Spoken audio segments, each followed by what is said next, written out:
Welcome to my 2020 State of the Collection in watches. It's been a year of focusing and pruning for me. I'll show you the watches I currently have in my collection, as well as review the watches I sold over the past year and why. I might even talk about my plans for the next 12 months on this episode of Adventures with Time.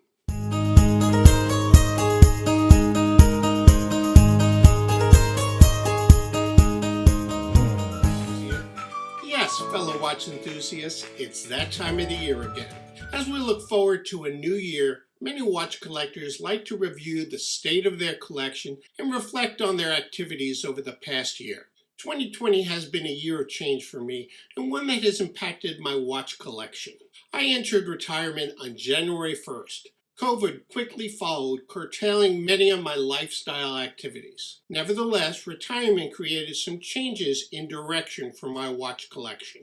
Especially not going to an office 5 days a week altered some of my daily watch wearing habits, as well as what I consider a manageable size for my collection. So I went through a thinning of the herd. I sold off 7 watches while purchasing just 1 watch in 2020. I think my watch purchases was driven more by COVID than any other factor. Not being able to go out and actually try watches on my wrist limited my ability to make any final decisions. I also refined my collecting strategy. This strategy is a process that will hopefully help me make better decisions about my collection and keep my holdings to a manageable size. As I outlined in a September video, I classify the watches in my collection into 4 categories. First, there are watches that have sentimental value, watches that were given to me and for which I have great memories. I may not wear these often, but they will never leave my collection. I always wanted to have a couple of beater watches worn in rough conditions when I don't want to take the chance of ruining a better watch. These watches are expendable in that I would throw them away or give them away rather than sell them. Affordable watches is an area that should have the most turnover in my collection. These are watches that I like to wear on a daily basis. Watches that are driven by a purpose, whether that purpose requires a chronograph, GMT function, or diver. I can see flipping watches in this category to keep them fresh, or to keep my interest in them fresh. Finally, what I call my best watches, my finest watches, perhaps most expensive, but not necessarily so. These are watches that I may also wear on a daily basis, but they represent to me watches I want to keep in my collection for the long term. When considering a new watch acquisition, I can ask myself in which group would it fall and will it replace one of my existing watches? This will hopefully keep me from growing my collection too big. Before I take you through the current state of my collection, let me review the 7 watches I sold and why I sold these specific watches. I sold this Ergon Maelstrom, which was a partnership with Zelos watches. I just thought it was a boring watch, a very flat-looking watch. I really didn't get any enjoyment out of wearing it. Even though it was my only bronze watch, I decided to sell it. Now, the Melbourne Portsea is a very nice looking watch with a triple date function, but it just doesn't fit into my new retired lifestyle. And I didn't see wearing it that much. So although it's a really nice looking watch, I decided to sell it. The Aviate P51 Mustang watch is a really interesting looking watch, but it became a novelty piece and I quickly lost interest in that watch. I knew it was one of those impulse buys that really didn't work out for me. So I sold that watch also. Now the Stratton Laguerre was also an interesting watch and somewhat of a novelty, with its bullhead configuration and that wedge shape to it. But that's exactly what I started to not like about the watch. That wedge shape where at the 12 o'clock side, very thick and heavy. So I decided to let that one go and make room for something else that I would enjoy more. Now, the Squale 1521 was one of the first watches I purchased several years ago. I actually got the TGV branded or TGV designed watch. I really liked this watch and thought it had a great color scheme with that blue dial and that, I guess, burgundy bezel. But I found myself with just a bit too many dive watches in my collection, and I decided this was the one to go to a new home. Another watch that I wanted to get rid of to make room for a new one was my Hamilton Khaki Field Automatic. Now this was a nice field watch, but I decided I wanted to get something more vintage and perhaps a vintage military watch. So I decided to sell this one off also. And finally, a watch for me that was the most difficult to decide to sell, and that was my Stova Classic Flieger. I think this is a beautiful watch and one that I spent a lot of time trying to decide which model I should get. But after looking at the size and the distribution of watches in my collection, I decided that I really needed to make some tough decisions and make room for some new things in my collection. So I sold this one off. I'm not quite sure yet whether or not I'll be buying it back again in the future. Stay tuned for that. That brought my collection down to 12 pieces. The one watch I did purchase in 2020 was the Islander Automatic Diver with the yellow dial. But let me now go through my collection based on the categories I laid out just before. I have 3 watches that I consider to be of sentimental value. This Rolex Oyster Date Perpetual from 1975. This is a watch that was passed down first to my father and then to me. I haven't worn it much because it's a fairly small watch and the bracelet didn't have enough links to fit my 7 7/8 inch wrist. I tried looking around on the internet for an additional link to this bracelet but had no luck. Finally, I found an oyster style bracelet that was made to fit this specific watch. So I got that and fitted it to my wrist. Now I'm going to see if I'm going to wear this watch or I'm going to try to convince my wife that she should wear it. But it's got 2 strikes against it in her mind. First, she doesn't like blue dials, and second, she doesn't like bracelets. But I'm working on her. Next is the original grain Koa Stonewashed watch. This was given to me by my daughters a couple of years ago. It's a cool looking watch and reminds me of the time that we all went to Hawaii with my parents for a several-week vacation. As I said, it's sentimental and something I'll never get rid of. And finally is my Hamilton AT&T Service Anniversary watch. It's a quartz watch with the golden boy on the dial as a design. It's actually a nice watch to wear when dressed up, but I don't do that much these days. But it's a great remembrance of the many years of service I gave to AT&T and the Bell system. The affordable segment of my collection currently consists of 4 watches, each with a different purposeful design. I have a GMT watch, a field watch, a dive watch, and a pilot's chronograph watch. The GMT watch is the Zelos Horizons, the first version of this watch. They recently came out with a version 2 that had some slight improvements, but not the same color design that I wanted. Now my version has a 60-click GMT bezel, and that doesn't quite work when you want to set the watch to one of the odd time zones. I don't know why they originally made it this way, but they changed it in the version 2. I considered swapping out and getting the version 2, but as I said, I didn't like the new colorways, and I really liked the one I have. And the fact that I really don't have to keep track of a 3rd time zone means I really don't have to use the GMT bezel, and my current watch suits me just fine. The field watch I have is the Seiko Alpinist, and this is not the new models under the Prospex line, but the ones that they were selling 2-3 years ago.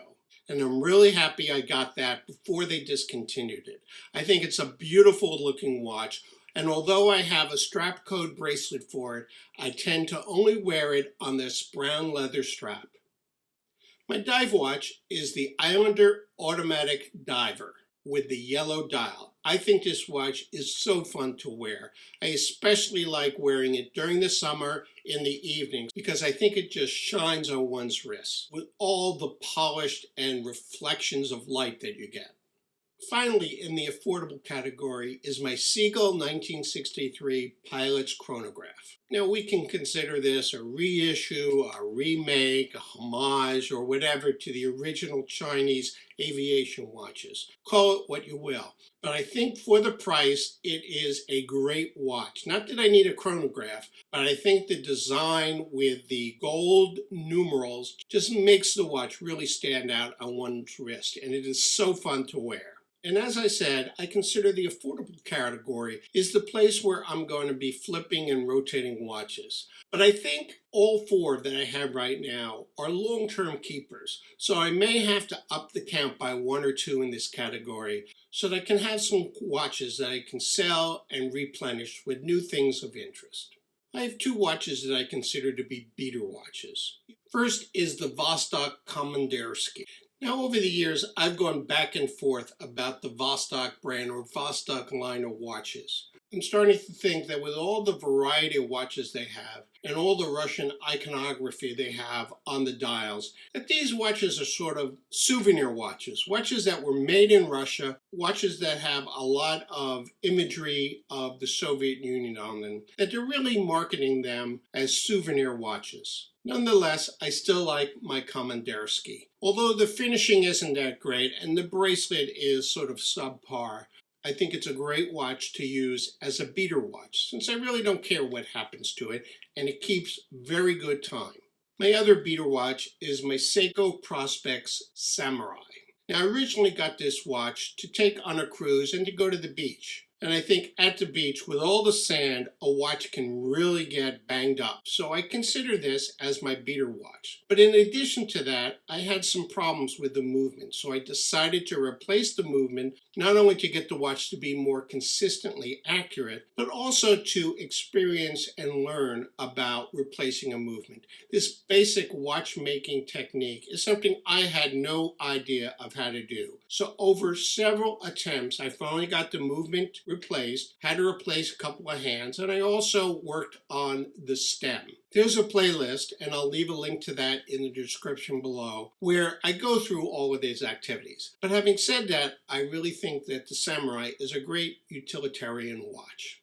And finally, I have those watches I consider to be my best watches. Here again, I currently have 4 watches in this category, but only 3 currently in my possession. My Tiffany branded Patek Philippe watch, which I inherited and was made in 1927, is out for repair. Now, this is a watch which I haven't been able to wear because it has a broken crystal and some other minor problems with the case. And I also think, although it's working fine, the movement should be serviced since it hasn't probably been seen in decades. I've gone through several attempts to get this watch repaired. I've sent it off to Patek in Geneva. I've sent it to several high-end watchmakers here locally. None of them really are willing to touch it. Finally, I found a great, well-known watchmaker who agreed to work on it for what I consider a reasonable price, and he's currently doing that right now. I hope to get the watch back in January or February, and you'll be sure to see that in an upcoming video. Which reminds me, please subscribe and hit that bell icon so you can follow all my upcoming episodes and watch activities. Perhaps my most favorite watch is my Tudor Black Bay 58, the black dial model. I got this just about a year ago, and I think this is a beautiful and well-made watch. I just love the subtle tones of the watch. Currently, I wear it on the Tudor bracelet, but I'm looking for a very fine, well-made leather strap. And I think I have an idea on what strap I want to get, and you'll be sure to see that as soon as I get it. I also consider my Zin 104 to be one of my better watches. And although it's a pilot watch, it's not one in the vintage style of the Stova that I had. It's more of a modern take on that, and I just love the stark black dial with the white printing and how that melds into the stainless steel highly polished case and bracelet. And finally, I have my Ball Trainmaster Standard Time 135th anniversary. This watch has a beautiful white sort of enamel dial, something that reminds me of those grand clocks in the middle of Grand Central Station. It's really a fun watch to wear, not something I'd wear to the beach, but something that really looks good on the wrist and has a beautiful butterfly clasp on the bracelet. And as I said, I only acquired one watch this past year. But if you remember, back in January, I made a video about what I then considered my attainable grail watches for 2020. I'll leave a link to that video in the comments below and at the end of this episode. However, none of those 3 aspirations were attained this year. I was seriously considering getting an Omega Speedmaster moon watch. As a child of the 60s, I was fascinated with the US space program, so a moon watch was a fitting addition to my collection. However, as I thought more about this watch, I started to wonder if it would actually get the wrist time it deserved. Although it's a fantastic watch with great wrist presence, I'm starting to shy away from chronographs. Or I should say, I prefer watches with other design purposes. Of course, we just learned that Omega is now in the process of updating the Speedmaster. So I think I'll wait and see what they come out with to determine if one of those Speedmasters is appropriate for me. I was also looking as to whether a Rolex Explorer 2 is a watch I wanted to add to my collection. I needed to determine whether the 5-digit or 6-digit reference was what I wanted, but I couldn't get one of the newer 6-digit references to try on my wrist. I went to all the ADs in my local area and none of them had one that I could actually try or see. And since then, I've gone cold on trying to obtain a Rolex, given their scarcity or the way they dole out these watches to ADs. I even made a video on this topic. Again, I'll leave a link to that video in the description below and at the end of this episode.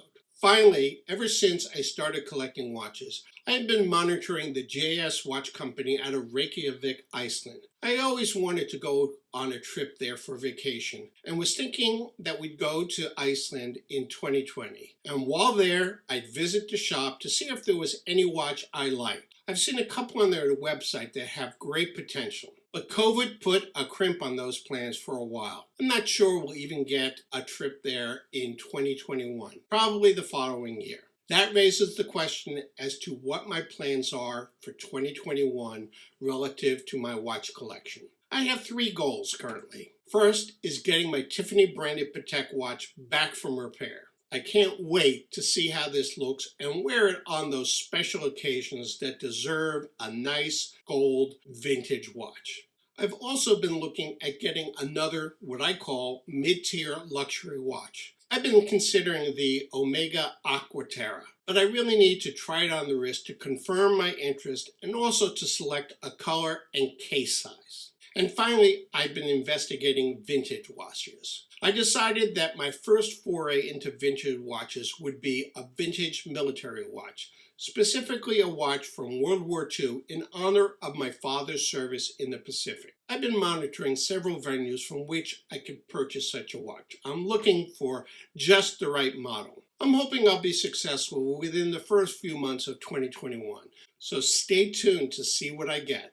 So there you have it, the state of my watch collection at the end of 2020. Let me know what you think of my collection and whether or not there's some gaps that I need to fill. I'm always looking for new ideas. And as I said, here are the links to the videos that I promised to provide you. And until my next video, stay well.